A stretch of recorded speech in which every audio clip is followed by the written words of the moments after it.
was a packed house tonight as an expert on Russia shared his thoughts on the invasion of Ukraine. Western Michigan University professor Jim Butterfield spoke at Lake Michigan College's South Haven campus tonight. He talked about how the relationship between Russia and the U.S. deteriorated over the years. Butterfield then spoke about Russia's reasoning behind the war in Ukraine. Putin sees this as not just a contest with Ukraine, but with us and with NATO. So he sort of has come to the conclusion that Ukraine is just now a stooge of the West, which we define broadly as the United States and NATO combined. And so that's very much what he's really attacking here. Butterfield has visited Russia more than 40 times to teach and do research. So here's what I'm going to do tonight. I'm going to start, in part one. I want to talk a little bit about the Cold War legacy, because that really defined our relations for 70 years, especially the last 45 years of Soviet history. And then I want to talk about Russia's transition. And first of all, I'm going to talk about the problems that Russia's had in defining who it is and what its vision is for the future, which has something to do with what's going on now. I will then talk about the 1990s, because you cannot understand Russia today without understanding the 1990s, which ironically is when we got along with each other quite well. And I'll try to outline what that was all about. And then I'm going to do something, I don't know if it's brave or it's foolhardy, but I'm going to give you the Russian point of view on the United States. And then I'll give you the United States view on Russia. So we're going to look at the grievances that both sides have, and you can see just how far apart we are and how differently we perceive ourselves and each other. And then we'll move into the current conflict. And I'm going to try to do that in 45 minutes. Just a little bit of data up front, just to put the things a little bit in perspective. We're the second largest economy now in the world, measured by what's called PPP, or purchasing power parity. Russia's the sixth. That masks the difference. We're still a lot larger even than that would indicate. GDP per capita, though, look at the difference. GDP per capita, we're number 17 in the world. Russia's way down in 72nd place. Military might, which is measured by something called the Global Firepower Index, we're 1 and 2. And that might seem a little counterintuitive, given how much trouble Russia's having right now in Ukraine. I'd wonder if this will be reevaluated next year when they put out this index. But let's keep in mind that Russia has a lot of nuclear weapons, and that certainly enhances their military might. Defense spending, we're number 1 and number 3. That, again, masks a huge difference, because we spend as much on defense as the next 9 countries combined. So the gap between 1 and 3 is very substantial. Our population is about double that of Russia. Our life expectancy is higher than that of Russia. Russia's been climbing, we've been dropping very slowly. They've been climbing, at least since the 1990s, quite rapidly. But corruption is quite significant. We're 27th in the world, which is nothing to brag about, but they're 136th. They're right there with Mali and Mauritania and a couple African countries, so it's a real problem. Let's talk about the Cold War just a little bit. I don't have to remind this audience what the Cold War was like. It sort of dominated our thinking and foreign policy for 4.5 decades. Our policy was all about containment. It was a term that was coined by the great diplomat George Kennan as early as 1946, at the very end of World War II. And you'll remember during World War II, we were actually on the same side. That ended very quickly after the war was over, largely because of what we perceived to be expansionist policies on the part of the Soviet Union. We engaged in developing a collective security arrangement, which is with us today, called NATO. They developed their own, and that was the way we organized the world at that time. I mean, the good news is we never fought the Soviets directly, and that's because we both knew that the conflict could easily escalate to a nuclear holocaust. So we fought through others, and we did that for the entire Cold War. We would arm one side in the conflict, they would arm the other. We got involved in Vietnam. They kind of helped the Vietnamese, North Vietnamese, but they didn't get engaged directly. They got involved in Afghanistan. We didn't engage them directly, but we helped the Mujahideen. So we fought these so-called proxy wars during this time period, and it was very costly for the people that were involved. And it did little to enhance either Soviet or American national security. So it's not a particularly high point in post-war history, to say the least. But we were the last man standing in a contest of wills, and the Soviet Union was so terribly inefficient and had so many internal problems that it just fell apart. At the end, after an attempt to reform in the 1980s, it fell apart in 1991. And here in fact, is the fated moment. This is the Soviet flag coming down over the Kremlin for the very last time, and one country became 15 almost overnight. All right, so the Soviet Union ceased to exist. We've got 15 new countries, and we're going to focus on 2 of them tonight. But first of all, we're going to focus on Russia specifically. And it had a tremendous challenge ahead of us. It had a political transition to undertake. It had an economic transition to undertake. And for our purposes tonight, it also had an identity transition, which was a challenge in and of itself. The political transition was hard enough. It was an attempt at democratizing, and as we know, it did not succeed. There's a lot of countries in the world that have undergone democratic transitions since the mid-1970s. Never, though, until the collapse of communism, have countries had to simultaneously undergo a democratic transition or a political transition and a marketization transition to develop capitalism pretty much from scratch to overcome what Mark was talking about, the centrally planned economies. But that was successful. I mean, Russia today is a capitalist country. It does have state presence in the economy, but so do a lot of European countries. So there's no question about the fact that it's not a communist country anymore. They left that behind, very much so. But the identity transition was left unsettled. And there are 3 options that at various times were talked about by political figures and by intellectuals. One was to embrace Europe, and then we see here the EU flag. A second one was to acknowledge the fact that about 4/5 of Russia is actually in Asia. And there's a historical tradition and intellectual thought about Eurasian identity. And the third was a more ethnically nationalist notion that Russia belongs to people who are ethnically Russian. The European identity, I mean, this is Putin in 2017. This is kind of interesting that he said this in 2017. And I'm going to read just part of it. He said Russia is Eurasian in terms of its geography, but as regards culture, language group, and history, this all is undoubtedly a European space as it is inhabited by people of this culture. This is a statement just 5 years ago that says, we're European. We're European. I don't think he'd say this today. There was another alternative, and I'm going to show you this photograph I took here. The thing about ethnic nationalism is if you take it to its extreme, you end up with German fascism, basically, and where the state is there to serve the interests of a single ethnic group at the expense of anybody else. And there is that element in Russian culture. It's not a huge element, but it's there. This is a photograph I took outside the apartment I was living in 10 years ago, and it stunned me because not only does it say Russia is for ethnic Russians and not the other 20% of the population, but it's got a swastika. And this is a country in which 20 million people died at the hand of German Nazis just, not that long ago, a couple generations ago.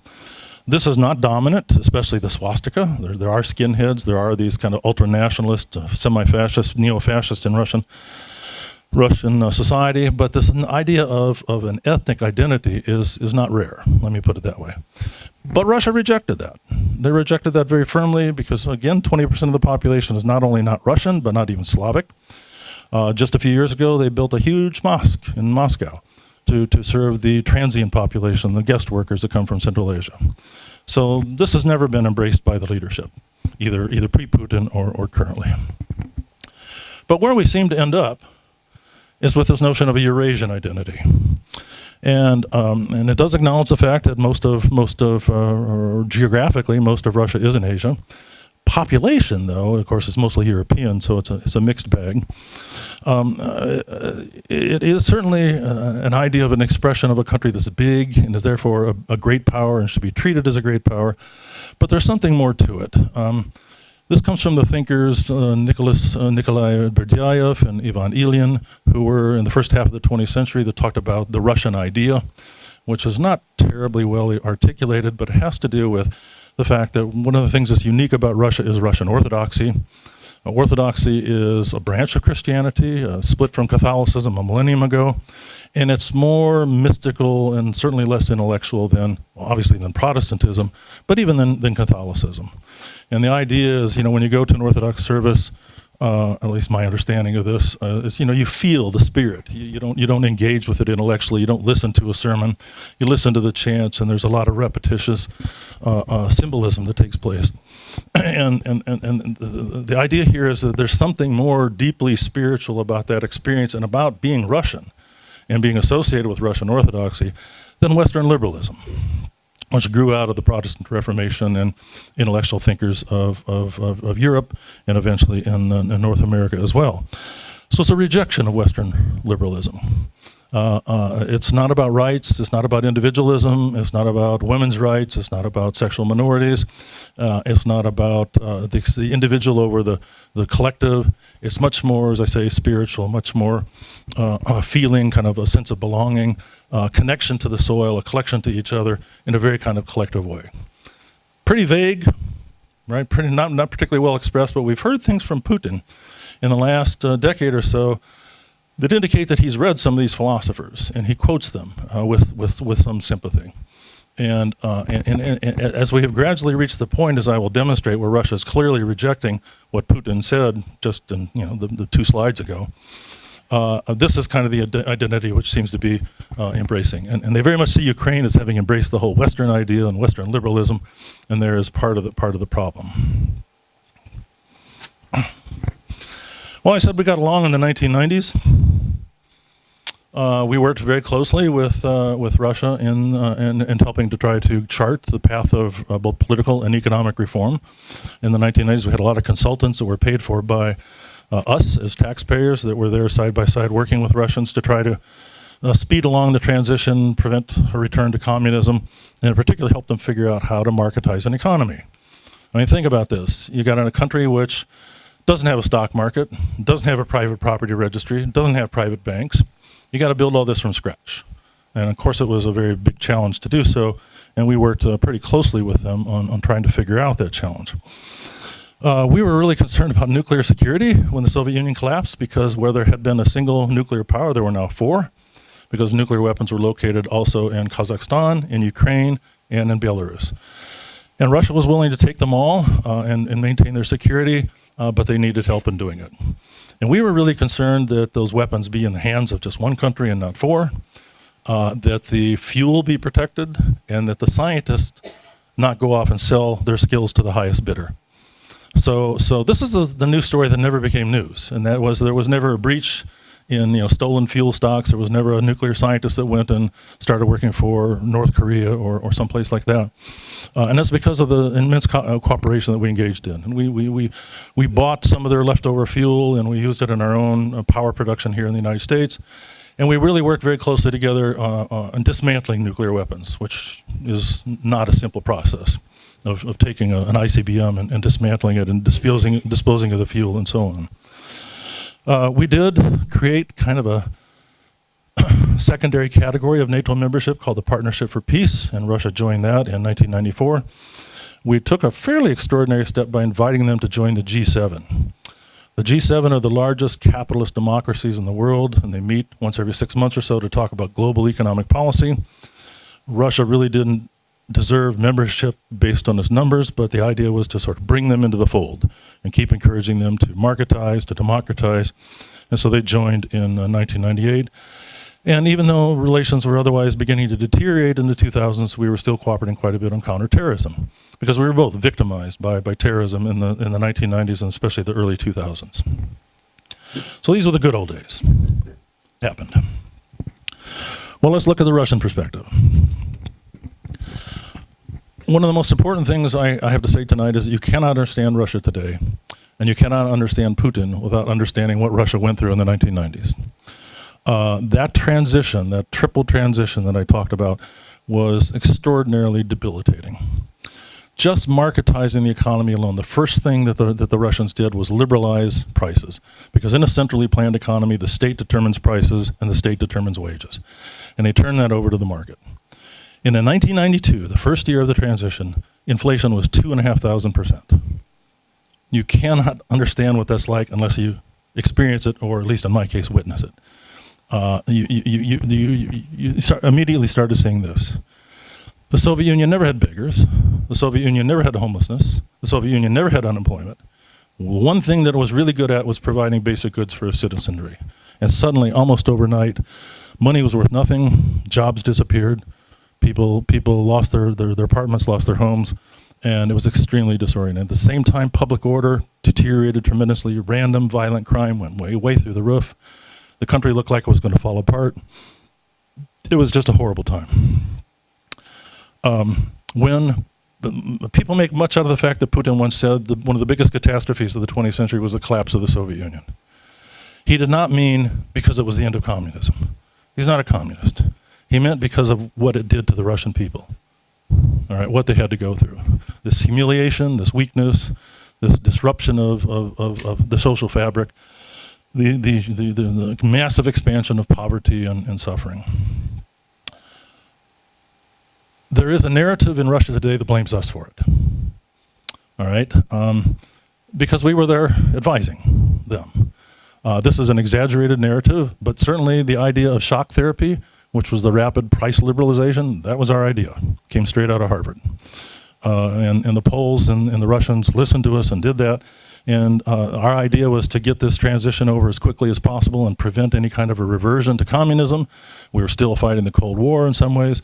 I don't think we particularly cared, or maybe we didn't foresee the tremendous turmoil that would cause, but ultimately we're given the blame for that.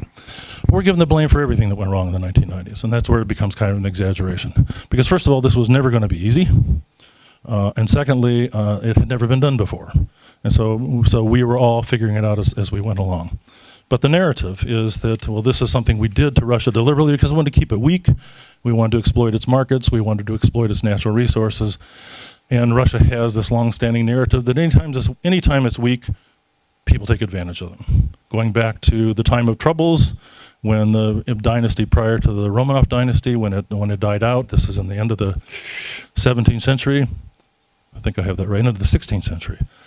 It goes to the time just at the end of World War I, just prior to the Bolshevik Revolution, and then they call this now what the so-called third time of troubles, the 1990s. And they see it as any time when Russia's weak, somebody's going to take advantage of it. In this case, it was our turn. The United States and Europe, but especially us. In terms of international relations, you may remember George H.W. Bush talking about a new world order where we all got along and cooperatively worked together to try to resolve problems. As the Russians see it, we never meant that we treated Russia as a second-class citizen even when we approached them as partners in dealing with some of the global problems.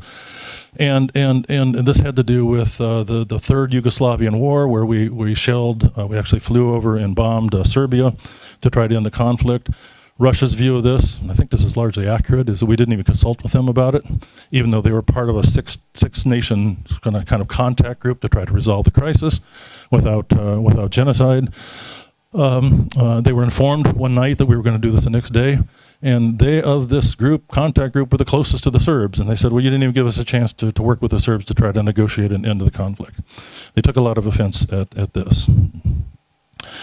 They said, and I think this is largely accurate, that we promised we wouldn't expand NATO, especially into former Soviet territory, and ultimately we did do that. 3 of the constituent republics of what used to be the Soviet Union are now NATO members. That is the 3 Baltic states of Latvia, Lithuania, and Estonia. At some point, we withdrew from the ABM treaty. This is the treaty which had a lot to do with the stability of the nuclear age, where we promised we wouldn't build a defense shield against Russian missiles or Soviet missiles. They made the same promise. We had verification mechanisms in place to ensure that that was the case. And that was because it was perceived that the most secure way of having a nuclear standoff was to be equally vulnerable. That seems counterintuitive, but the fact was, if they fired missiles at us, we would know they're coming, we would fire back at them, and we would all destroy each other. But what that meant is we knew we could not fire a first strike at the other side, and vice versa, without suffering our own destruction. So that was the logic behind the ABM treaty. George W. Bush pulled out of it, and the logic that Bush gave was that, well, the weapons have changed a lot, it no longer really serves its purpose. But Russia took this as, well, just an expression of, our attempt to regain first strike status and protect ourselves against, again, what was at that time a fairly weak Russia. We put a missile shield in Europe, and I've got this graphic up here to show you this. This was ostensibly about protecting ourselves against Iranian missiles. And so you can see where the locations are along here. These are missiles which are supposedly capable, I mean, it's pretty high technology, to shoot down a missile in flight. And Russia looked at this and they said, well, first of all, Iran doesn't have those missiles. They're trying to develop them, but they don't have them yet. Iran has nothing that could reach the United States. And it sure looks like a cordon directed against Russia. And that's the way they took it. And we were very clear in saying this is not about shooting down Russian missiles. This is not about protecting Europe from Russia.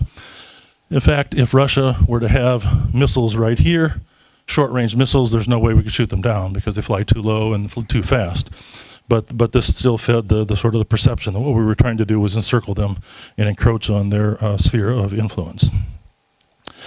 And Russia suffered a lot of its own cyber warfare attacks, and some of them they claim, and I think with credibility, come from us.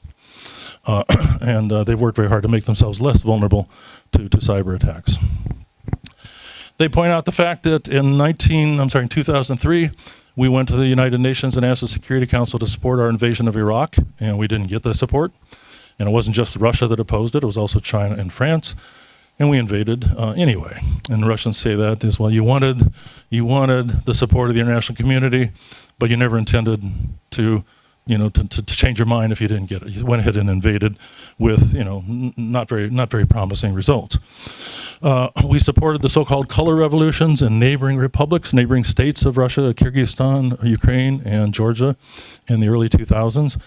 These were protests against fraudulent elections where popular people pressure won the day, but it also left all three of these countries unstable over time. And it looked like this was a real project in regime change in the whole former Soviet space.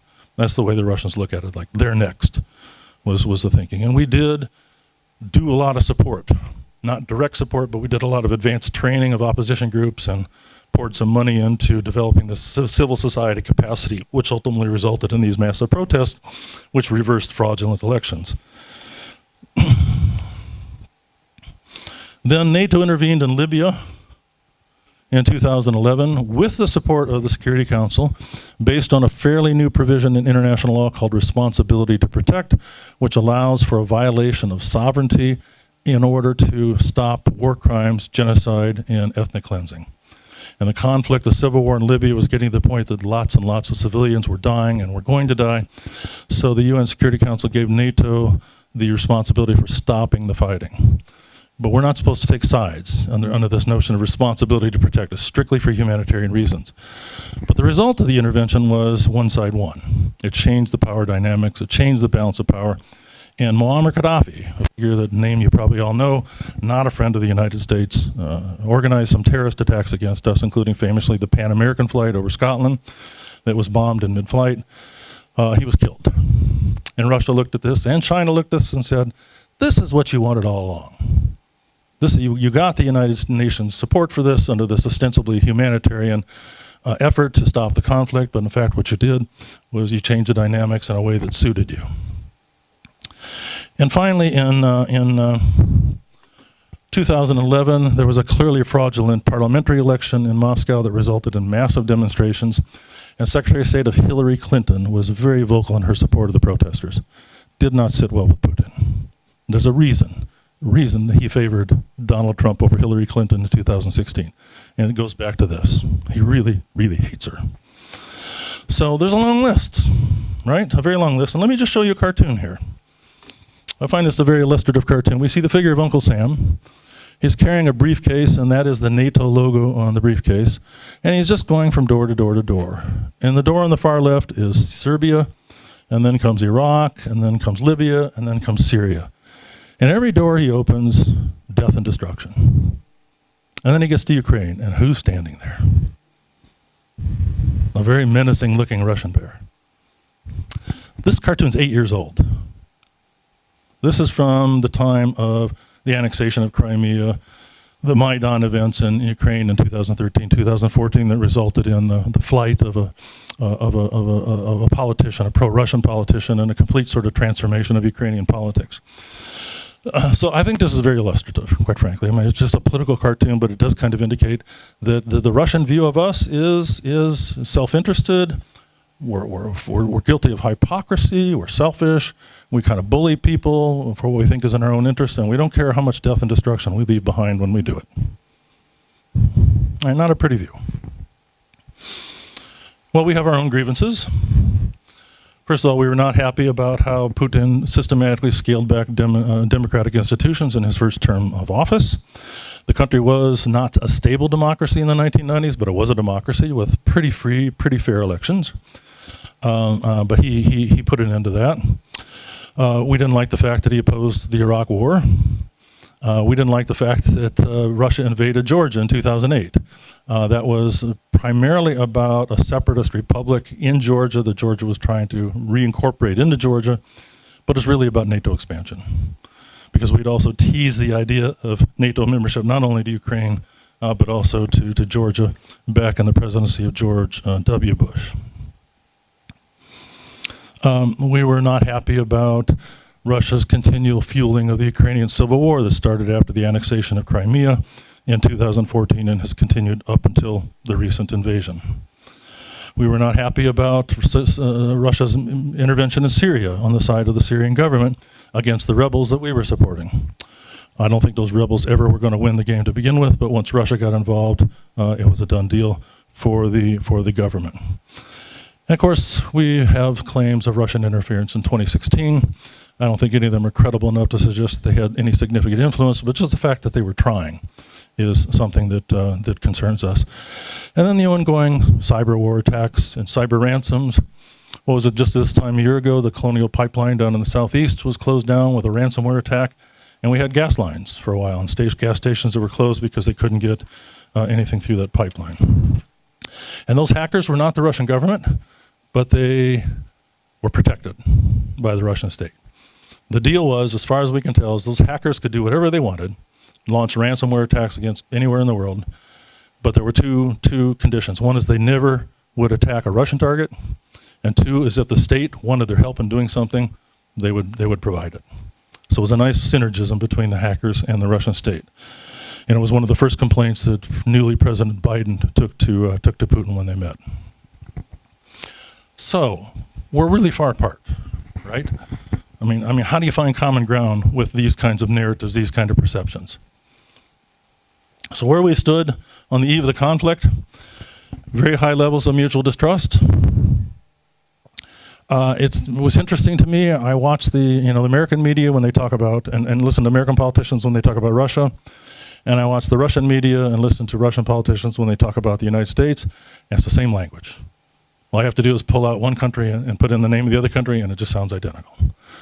So lots of demonization, probably beyond what is productive or necessary, but it generates clicks, right? Generates viewership, and it fits in with a narrative which I think survives from the Cold War, which is I don't think we ever learned to trust the Russians. I don't think they ever learned to trust us. And it's easy to see Russia as an enemy because we got used to it for so long over a period of time, and vice versa. Areas where we could be cooperating, and probably would be useful if we were cooperating, we're not.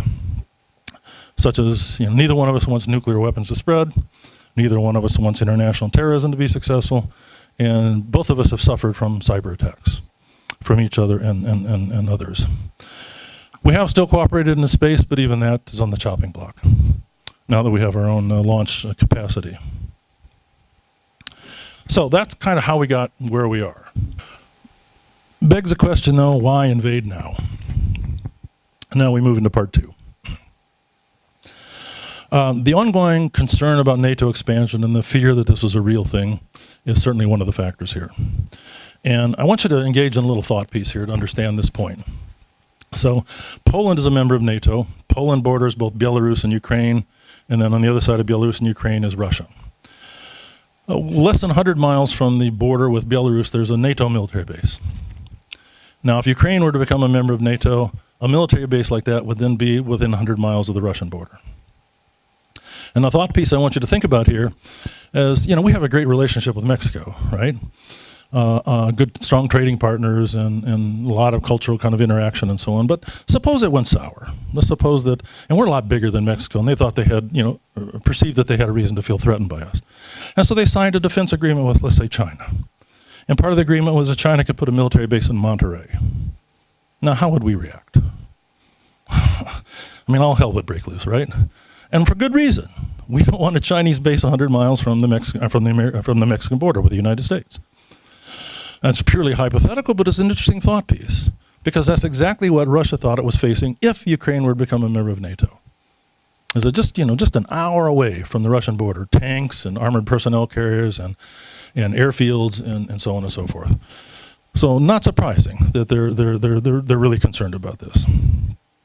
But another factor that had a lot to do with this is the perception that we are on our back heels. All right, it's an old cricket term, that we're weak, we're uncertain about who we are as a country, and especially the Western alliance. And they look at a number of factors. First of all, we spent 2 decades in Iraq and Afghanistan. We don't have a lot to show for it. All right, so our massive military might was very effective in occupying both those countries, but we don't know how to win the peace. We know how to win the war, but we don't know how to win the peace. And the sense is that maybe we just don't have much of an appetite right now for intervention at all, which I think was reflected in the Trump presidency, and at least until this invasion was reflected in the Biden presidency as well. They're not unaware of what goes on in the United States. They can see the political polarization. They can see that a sizable minority still doesn't accept the election results from 2020, even despite having no evidence whatsoever. They can see that we're each other's throats on just about everything. They can see that we have some significant social problems. They know about the gun violence. They know about the mass shootings. They know about school shootings. They know about our culture wars. We're at each other's throat over what we call these kind of cultural things. And we look weak. That's the perception. We look weak. And not just in Russia. China makes the same assessment. I think a lot of countries do as well. So maybe this was, an opportune time to strike if we really are as weak as we look.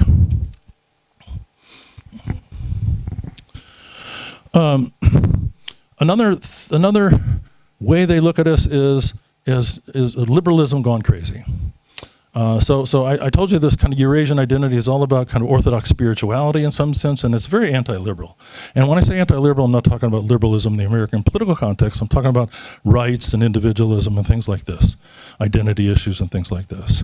They look at things like women's rights, and they look at things like LGBTQ rights, and they say this is just crazy. This is just crazy. This is not what knits a society together. This is what tears it apart when everybody's focused on their own advantages and their own rights. And we do argue over this stuff a lot. Another factor is his contempt for Ukraine and Ukrainian identity. And one of the first speeches he made as this was all unfolding was to deny the fact that there's ever been a Ukrainian identity prior to the establishment of the Soviet Union, when it created a Ukrainian Soviet Socialist Republic, and that was the first time, according to him, Ukrainians ever thought of themselves as Ukrainian in history. All right, that's nuts, but that's the argument that he's made, and it seems to be that he believes it. And he sees Ukrainian nationalism as being synonymous with fascism. There are certainly signs that, let me back up a minute. So the Cold War ended, there was one superpower left. All right. That period of what political scientists, international relations theorists call unipolarity ended after about a decade. Because Russia grew stronger, China's growing stronger, the EU is it's the largest economy in the world, the collective EU. There's emerging powers in India, in Brazil, and South Africa, and elsewhere. And so we really do live in a multipolar world. And so there is some power realignment taking place in the world. We still may have the strongest military and almost the largest economy, but we can't dictate terms. Anything like maybe we thought we could in the 1990s. Other signs of a global realignment, Brexit, right? Britain pulling out of the EU makes the EU look weak. The whole debacle with Greece and the budget deficits and so on and so forth. And increasing frustration around the world with the centrality of the dollar in international economics. And the financial crisis, which started in New York, in banks in the United States, and spread throughout the world. So this kind of all looks like we're really not on top of our game. All right, and so maybe it's a good time to take advantage of this. Now, there's one other factor that hasn't got much attention in the media that I don't know how much to stress this factor, but I'm going to show it to you because I think it's not insignificant. And that is, so we know, the media talks about this constantly, and they're right about this. Russia exports a lot of natural gas and oil to Europe. And currently, a lot of that goes right through Ukraine, through Ukrainian pipelines. But they also export a lot to Ukraine itself. Ukraine is very much a net importer of natural gas and oil. The thing is that Ukraine is not without its own reserves. It's just that they weren't easily accessible until the development of fracking technology. Now they can get to it if they have the investments and so on. And I want to show you two maps. This is a current map of territory in Ukraine that is controlled by Russia. So the kind of reddish-brown areas that are on the periphery of Ukraine is controlled by Russia. And now I'm going to show you how inexpert I am at Photoshop, because I'm going to overlay two maps simultaneously. And do you see that pink ribbon that goes from the middle to the top down to the right? That is the Dnieper-Donbass basin, where there's loads of untapped natural gas reserves and some oil as well.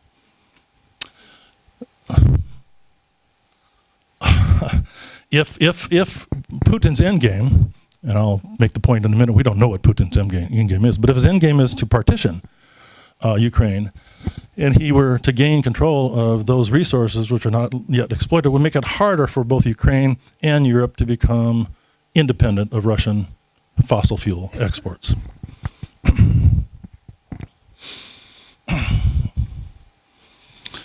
Okay, so where are we? It seems pretty clear that Putin miscalculated, big time, and that's both a good thing and a bad thing, because it leaves him maybe feeling somewhat desperate. His miscalculation is big, because let's look at what he's accomplished. One of his long-standing goals is to fracture the Western alliance, and he's done just the opposite. We are more united in the West, at least for the time being, than we have been since the Cold War. He's given Europe really strong incentives to diversify their energy sources and buy less natural gas and oil from Russia. That's not good for Russia. And he's probably made Russia substantially more dependent on China than he ever intended to do so. So that's a huge miscalculation, to say the least. The question is, what is his endgame? And we just don't know. Is it, complete occupation of Ukraine, or is he just trying to partition it somewhat, or is he just trying to send a message of some kind? That's part of the problem, is trying to guess that. What they say publicly is they want three things. They want Ukraine to accept that Crimea is gone and is forever part of Russia. They want the recognition of those two separatist provinces, Donetsk and Lugansk. And they want Ukraine to forego any discussion of joining NATO, and they want to see it in the Constitution, a commitment to neutrality. And they say, that's all we're looking for.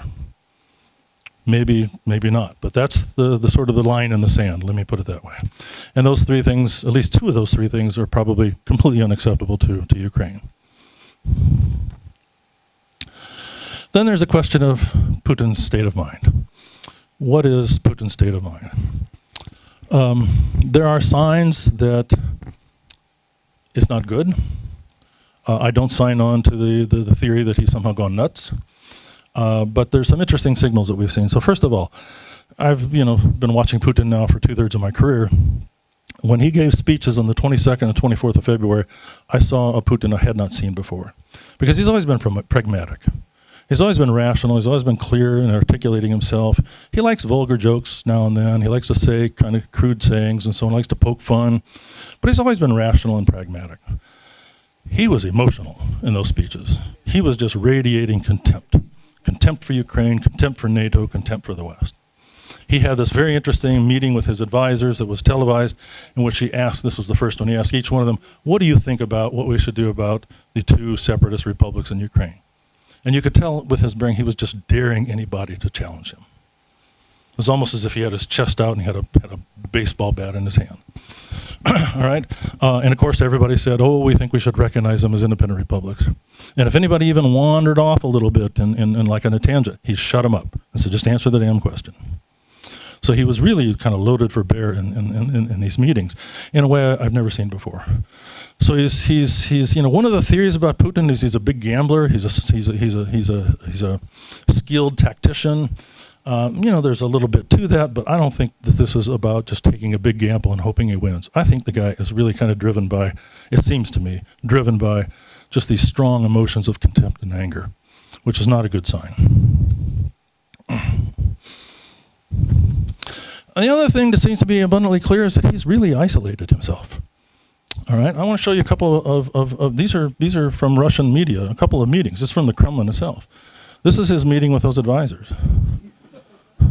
Does that not tell a story? And here's the other one. This is a meeting with the defense minister and the head of the armed forces. We really don't know these things very sure, but there seem to be some signals and insider stories that he only meets with 3 or 4 people. It's COVID related, maybe he fears being poisoned. We can only speculate. And I don't really like to speculate, but we can see this. This is not speculation. What happens when somebody stays in power for this long, which is effectively 22 years, is they kind of feel omnipotent. And there's a good reason we rotate leaders in democracies, because at some point they just become too big for themselves, too corrupt, whatever the case may be. He's been in power just clearly too long and probably believes all his own press and feels like he's just omnipotent. Again, guessing, but this seems to be rather logical. None of this spells a particularly happy picture about where we go from here. So let me spin out some possible scenarios about what could happen. And I've tried to be just really kind of inclusive in any possibility of where things could go. First of all, Russia could just turn around, pull out, and say, well, we give up. I don't see that happening. Secondly, Russia could just commit itself to occupying Ukraine. I don't think that's very likely, partly because it looks like they can't. And if they learned anything from us in Iraq and Afghanistan, is that the point I made earlier, you can win the war, but then what do you do? Well, especially when you're occupying a population that doesn't want you there. Right, it would be extremely costly over time, and Russia would continue to be an international pariah, but I don't think they could do it. I don't think they have the force to do it. They could bomb it out of existence, but I don't think they could occupy and control. What about a ceasefire? Ceasefire is realistic at some point. I don't think it's going to be tomorrow, but I think it's certainly one realistic outcome of this. But then what comes after the ceasefire? Well, with any luck, there's a peace agreement that everybody's happy with. I cannot fathom what that peace agreement would look like, though, that would be acceptable to both sides at this stage of the game. So what it probably would end up in is what we call a frozen conflict, where nothing is settled, but at least they're not shooting at each other. And that can go on for a long time.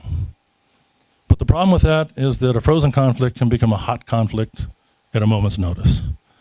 There's a frozen conflict in the Caucasus between Azerbaijan and Armenia, and it was frozen for 30 years, and it got hot last year. It got hot actually in 2020, and it got hot again this week during what's everybody's paying attention to Ukraine, and something now has erupted in the Caucasus.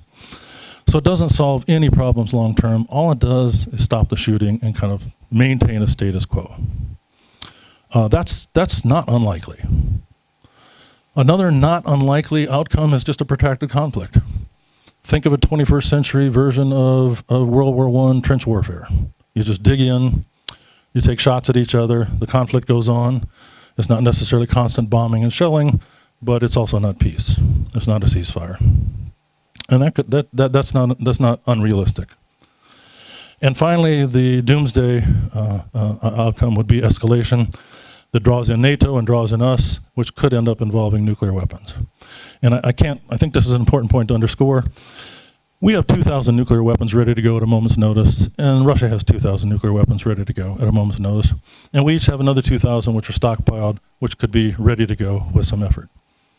The next country in the nuclear club is China, and they have 300. So 2,000, 2,000, 300. So this kind of confrontation is fraught with all kinds of portentous outcomes.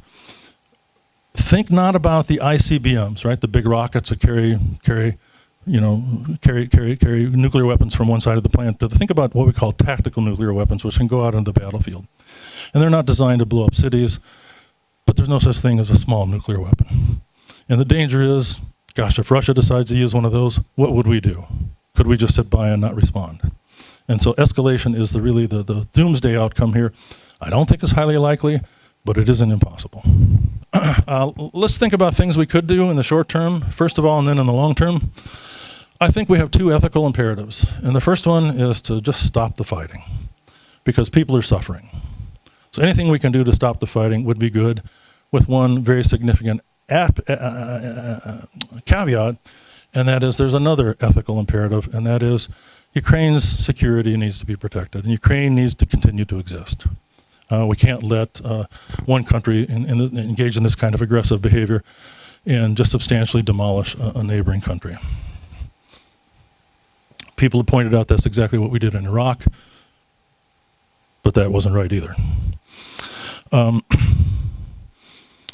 So finding the formula for long-term security and peace is going to be an ongoing challenge. But the sooner we can kind of really invest ourselves in that and maybe find some fertile ground on the other side when working with Russia, the sooner we can end the conflict, and those would be our top priorities. I think it's probably pretty important to quit talking about capitulation. I don't think our goal can be let's spank Putin, let's convict him of war crimes and lock him up. However satisfying that might be, that's just going to back him into a corner further than he is now. And a lot of international relations theorists say what you have to do in a case like this is give somebody a face-saving way out. Give them some way they can go back to their population and saying, well, I got something important that protects our national security interests. Well, at the beginning of this conflict, I thought Ukrainian neutrality might be that. I'm not sure that it is anymore. But this ought to be the kind of thing we're thinking about. When Biden said the other day that Putin needs to be removed and he's a war criminal, that was a stupid, stupid thing to say. And he backtracked within less than 24 hours because that splashed all over the Russian media. And in the minds of Russians, it just justifies what they're doing. So we need to think about how they can get out. And we probably need to quit thinking about NATO expansion into this part of the world. It doesn't make much sense, and all it does is exacerbate tensions.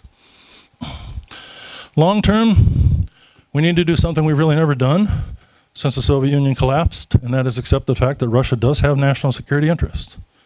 They don't include invading neighbors, obviously, but it's a country that's just too big, too geostrategically important, and has too damn many nuclear weapons to pretend like it's a small actor that doesn't matter. And of course, just like any other significant power in the world, they do have national security interests. And we've tried to pretend that they don't, or that they don't matter, or that we can ride roughshod over them. And I don't think that's going to work to come to some kind of long-term formula for peace. One way to think about this is you can think about the 3 C's, right, in international relations. You can have cooperation between 2 countries, you can have competition between 2 countries, and you can have confrontation between 2 countries. And we have moved over the last 30 years from cooperation to competition to confrontation. In the case of China, we've moved from cooperation to competition, but not confrontation. Some strategic thinking needs to go into how we can change the relationship with Russia, working with Russia to move it from confrontation to competition. We're probably not going to be friends anytime soon. Let me just put it that way. And finally, the best thing we can do for Ukraine is forget about NATO expansion. Ukraine doesn't need NATO. What they need is Europe. And think about this. Finland is neutral, doesn't belong to NATO. Sweden does not belong to NATO. Austria does not belong to NATO. And they're thriving members of the European Union. This is what would work for Ukraine. Reintegration into the international economy, integration into Europe, which is going to bring the most likelihood of prosperity for Ukraine, which is going to enhance their security and so on.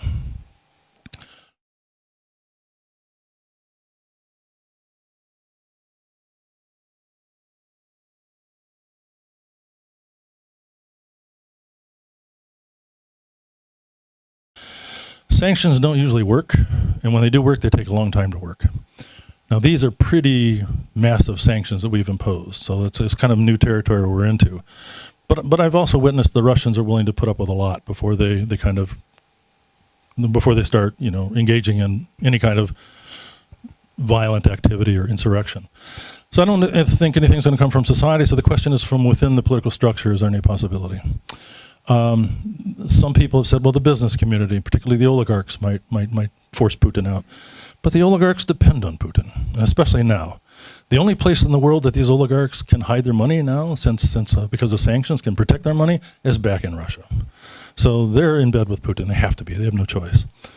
The only scenario, and I can't predict that this is even a likelihood, the Russian military is increasingly embarrassed by what's going on in Ukraine. And they might resent the fact that Putin got them involved without adequate planning and preparation, and maybe they would take some action. But the idea of removing Putin, whoever does it, assumes that there's somebody ready to fill in that's going to be better. And I don't see a person at all, better or worse. Because one of the things that dictators are effective in doing is making sure that there's no alternative that gets visibility, gets popularity, gets experience. So it's a complete guessing game. To what extent do you think the Russian people understand what's going on, and does it matter? I think it would matter if they did, but I don't think they do. Russian media is more controlled by the state now than it ever has been since the Soviet Union collapsed. And you can get a prison term for just using the words war or invasion on air. You just can't do it. And if you protest, you can get detention, you can get massive fines and things like that. So there's a complete media blockout. And what the most Russians hear, at least if they rely on the broadcast media, and that's an important caveat, if they rely on the broadcast media, what they're hearing is that this is a military excursion to protect the interest of the Russian speakers only in eastern Ukraine, only in those two separatist provinces, and that things are going relatively well. For those people that know how to tune into the internet and particularly use VPNs so they can get internet access outside the country, of course they see an entirely different story. But these people are disproportionately younger, disproportionately educated, and at least for the time being, most Russians are being fed a fairly, how do I want to say, skewed story of what's actually happening.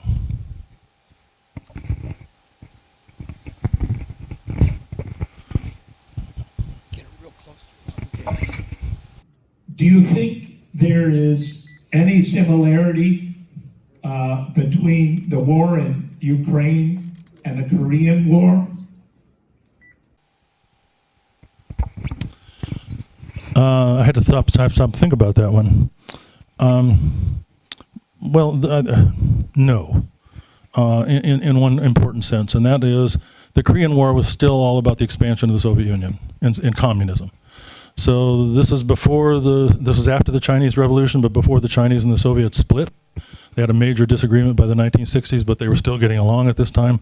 So this was all part of the kind of international expansion of communism that was taking place at the time. I really don't think Russia's trying to expand its territory, at least not significantly.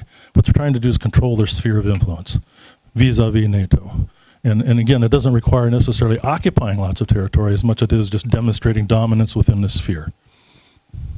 And they look at us and they say, for centuries, not centuries, but decades, you had a major sphere of influence in the Western Hemisphere, and you didn't occupy Latin America, but Latin America was really tied to your own kind of economic interests and so on for a very, very long time. This is how modern, what some people call imperialism, but modern spheres of influence work. It's not through territorial control near as much as it is through tightly kind of tying people to your economy and determining or finding common areas of interest that make it in the advantage of those countries to be close to you, whether they want to or not. I grew up under the first Cold War, and it seems almost inevitable that my kids are going to grow up under a second one. What does that look like in the 21st century? I think that's what we're all wondering. I wouldn't have called it a Cold War until last month. Even as relations were deteriorating, I wouldn't have called it a Cold War that reached the level that it did in the Soviet Union. And in one important respect, is still not. The Cold War between us and the Soviet Union was an existential conflict. One side had to win, one side had to lose. That's not necessarily the case with us in Russia. There's a fairly good likelihood that Russia's going to emerge from this weak for the time being, but will probably engage in enhancing its military and trying to get strong again. Beyond that, I don't know what to expect. But if there is a coup, what is the United States? I would think that'd be the most dangerous thing that could happen. At moments like that, they're just fraught with political instability because we don't know who would engineer the coup, and we don't know who would come to the fore as a potential leader because there's just no obvious kind of candidates. One of the strongest people in the country who's relatively popular is the defense minister, but he's very tight with Putin. They go fishing together. They've appeared in public with their shirts off, out in as Putin likes to do out in Siberia. There's another opposition figure who's gotten a lot of attention in the West. His name is Navalny. He's in prison now, and he's going to be there for a while. Moreover, I don't think he'd be our friend. He's a Russian nationalist. He's really good at getting under Putin's skin. He's very, very much an anti-corruption fighter, a corruption fighter. And he's also not that popular with the Russian public. He's popular with a certain element of kind of very pro-Western, anti-Putin, educated people, but he doesn't have broad base of support. And he's probably in prison now for the next decade, based almost certainly on trumped-up charges, but he's still there. We have talked about Putin as the principal player we have also the president of the Ukraine as a principal player. What happens if the Russians are successful in assassinating, overturning him? Is there such a community of leadership that could pick up the pieces afterwards, or would that pretty much crack the defense as it is going on now? That's a very intelligent question, and there's good news and bad news in my response. First of all, Ukraine is a democracy. It's not a very stable democracy, and there are certainly elements within the Ukrainian political spectrum that are not particularly strongly committed to democracy. But there is a constitutional mechanism for succession, and every presidential election, there are candidates that emerge who are viable candidates. So the succession mechanism would take over, the prime minister would become president. There may or may not be elections depending on what the parliament intends to do. And I will say this, that the Ukrainian parliament, as fractured as it is, does have a role in Ukrainian politics in a way that the Russian parliament does not. Okay, the Russian parliament pretty much bends to whatever it is that Putin wants. So that's the good news. The less good news is that Ukrainian society is very fractured. It's a very difficult society to govern. If we look back at the two elections in 2005 and 2010 before the events of Maidan, this is the disruption took place in 2013 that ended up with the annexation of Crimea and so on. They were both free and fair elections, at least the second one in 2005. About half the country went one direction, about half went the other direction, and then they flipped in the next election. It's the North and the West are pretty much pro-Western, stronger Ukrainian identity, more Ukrainian language. The East and the South are more Russified, stronger pro-Russian kind of identity, stronger Russian kind of expression of their own personal identity. And so it's a country that's split right down the middle. That's problem number one. So finding some kind of unifying message that brings the whole country together has proved, since independence, to be very difficult to do. Problem number two, there's an element in Ukrainian politics which is very sympathetic to Nazism. Putin has used this. He's exaggerated it tremendously, but he's used this. They're a minority, but they are very strongly committed to being anti-Russian, anti-Putin, anti-European, anti-gay and lesbian, anti-feminist, anti-gypsies, anti-minorities.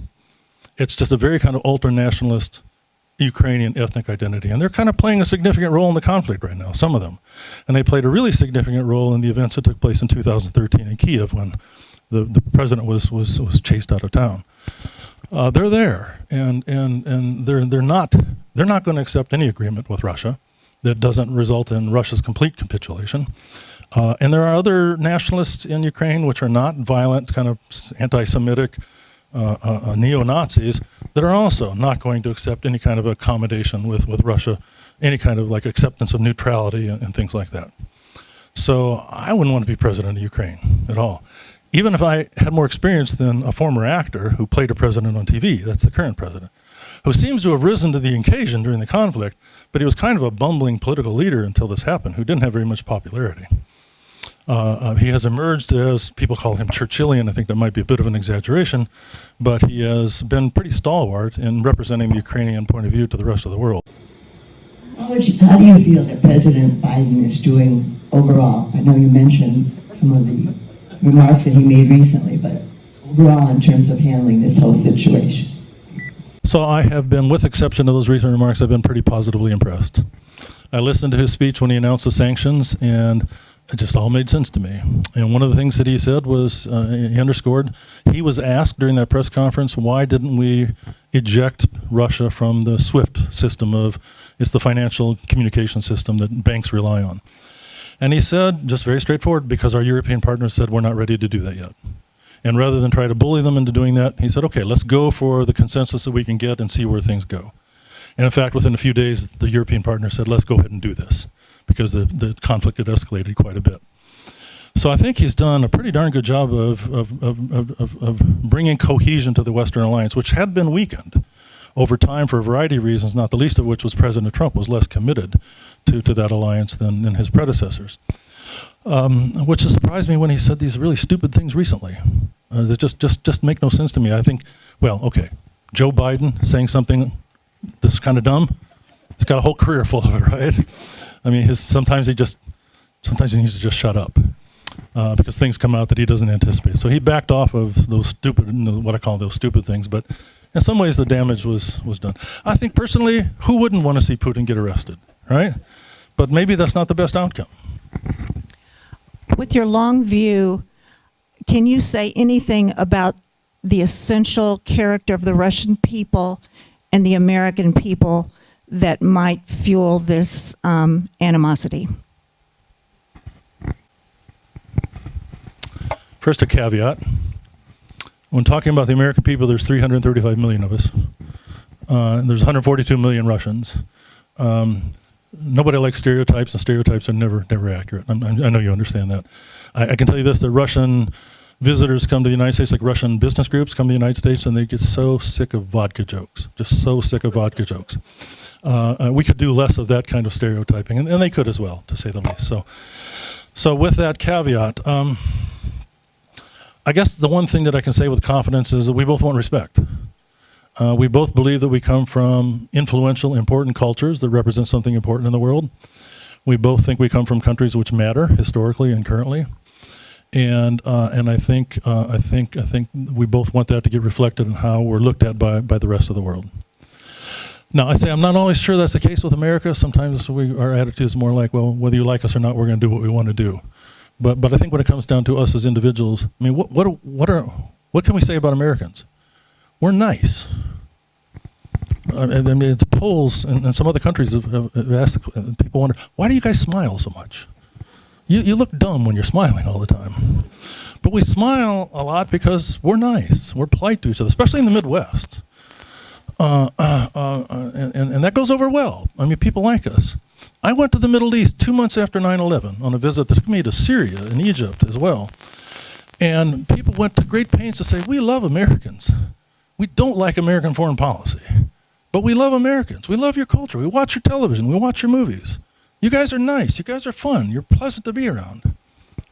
And so that goes a long way. And if you've ever actually gotten together with a group of Russians, they're great. They're interesting. They're inoffensive, and they don't take offense easily. The more we can have citizen-to-citizen contacts, the better off we could be, but that's probably impossible for the time being. Could you just give us your perspective on China and ultimately how China is going to deal with the situation between Russia and Ukraine? Yeah, that's an important question. After the sanctions were imposed by Europe and the United States in 2014, after the annexation of Crimea, Russia did what they called a strategic pivot to China, and started signing a number of agreements, including building new gas and oil pipelines to go from Siberia into Chinese markets. Now it looks like they're going to be even more reliant on China. That's good for China. It's not good for Russia. Russia was already the junior partner in that relationship. I mean, Russia is a country of 142 million people with an economy which is important. It's big. It's not particularly vibrant. Right? Growth was never very high. It's still, the corruption is a real problem. China is a country of 1.4 billion people. And when China looks across the border at Russia, what do they see? They see that of the 142 million, 110 million of them are on the other side of the Urals in Europe, which means there's only 32 million in east of the Urals, in 80% of the country. And when China looks across the border, what do they see? They see space. They see land. They see resources. And the 4 provinces in eastern China that are closest to the Russian border, so just imagine the space between Mongolia and the Sea of Japan, those 4 provinces are 125 million people. And the whole population of Russia is 142 million people. So they look over there and say, resources, land, space to expand. They don't say that, of course, but that's what they're thinking. I mean, they do kind of let this out every once in a while. They've been very careful in their response to this. They're not unhappy about Russia poking NATO in the eye. They're probably not at all happy about the fact that the NATO alliance has been strengthened, at least for the time being here. How much is China going to come to Russia's rescue? I'll just give you one statistic. Russian trade with China has gone up 35% in the last year, in 2021. If you add together all of the trade that Russia has with the European Union and the United States, it's more than 10 times that amount. All right, so we are a lot more important to China collectively in the West, the countries that are imposing the sanctions, than Russia is. Russia is a source of oil and natural gas, other kinds of precious metals and minerals, and an ally in trying to decrease the dominance of the United States in the global economy. And that's about as much as you can say at this point. I guess there's one other thing you can say. China is always resolutely opposed to violations of sovereignty. Always. And that's what this is. So it's very awkward for them.